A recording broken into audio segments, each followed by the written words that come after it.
ಇನ್ನು ದೆಹಲಿಯಲ್ಲಿ ಧೂಳು ಮತ್ತೆ ಮರಳಿನ ಬಿರುಗಾಳಿ ಎದ್ದಿದೆ. ಸೊ ಇದರಿಂದಾಗಿ ಸಾಕಷ್ಟು ಜನ ಅಲ್ಲೂ ಕೂಡ ಪರಿತಪಿಸ್ತಾ ಇದ್ದಾರೆ. ದೆಹಲಿಯಲ್ಲಿ ವಾತಾವರಣ ಸಂಪೂರ್ಣವಾಗಿ ಹದಗೆಟ್ಟಿದೆ. 50ಕ್ಕೂ ಹೆಚ್ಚು ವಿಮಾನಗಳ ಹಾರಾಟ ವಿಳಂಬವಾಗಿದೆ. ಏರ್ಪೋರ್ಟ್ನಲ್ಲಿ ಪ್ರಯಾಣಿಕರು ಪರದಾಡ್ತಾ ಇರುವಂತಹ ದೃಶ್ಯ ಕಣ್ಣಿಗೆ ರಾಚ್ತಾ ಇದೆ.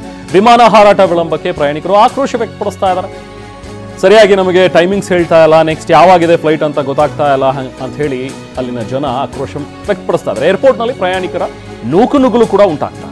ಸೊ ಹೀಗೆ ದೆಹಲಿ ಏರ್ಪೋರ್ಟ್ನಲ್ಲಿ ಒಂದಷ್ಟು ಸಮಸ್ಯೆಗಳಾಗ್ತಾ ಇವೆ. ಇದಕ್ಕೆ ಕಾರಣ ಅಂತ ಹೇಳಿದ್ರೆ ಧೂಳಿದೆ, ಮರಳಿನ ಬಿರುಗಾಳಿ ಎದ್ದಿದೆ. ಹಾಗಾಗಿ ವಿಮಾನಗಳು ಹಾರಾಟ ಮಾಡೋದಕ್ಕೆ ಸಾಧ್ಯ ಇಲ್ಲ. ನೋಡಿ, ಅಲ್ಲಿ ಕೆಲವೊಂದು ಕಡೆ ಅಂತೂ ಝೀರೋ ವಿಸಿಬಿಲಿಟಿ ಇದೆ. ರಸ್ತೆ ಮೇಲೇನೆ ಜನ ಓಡಾಡೋದಕ್ಕೆ ಕಷ್ಟ ಸಾಧ್ಯ ಆಗ್ತಾ ಇದೆ. ಮುಂದೆ ಇರುವಂತಹ ವೆಹಿಕಲ್ ಕಾಣಿಸ್ತಾ ಇಲ್ಲ ಮುಂದೆ. ಸೊ ಹಾಗಾಗಿ ತುಂಬಾನೇ ಸಮಸ್ಯೆ ಆಗ್ತಾ ಇದೆ. ಜೊತೆಗೆ ಫ್ಲೈಟ್ಗಳು ಕೂಡ ಟೇಕ್ ಆಫ್ ಆಗ್ತಾ ಇಲ್ಲ. ಸಮಸ್ಯೆ ಆಗುತ್ತೆ ಅಂತ ಹೇಳಿ ಕೆಲವೊಂದಷ್ಟು ಪ್ರಯಾಣವನ್ನು ಮುಂದೂಡಿದ್ದಾರೆ. ಅಂದರೆ ಕೆಲವೊಂದಷ್ಟು ಫ್ಲೈಟ್ಗಳ ಟೇಕ್ ಆಫನ್ನು ಕ್ಯಾನ್ಸಲ್ ಮಾಡಿದ್ದಾರೆ.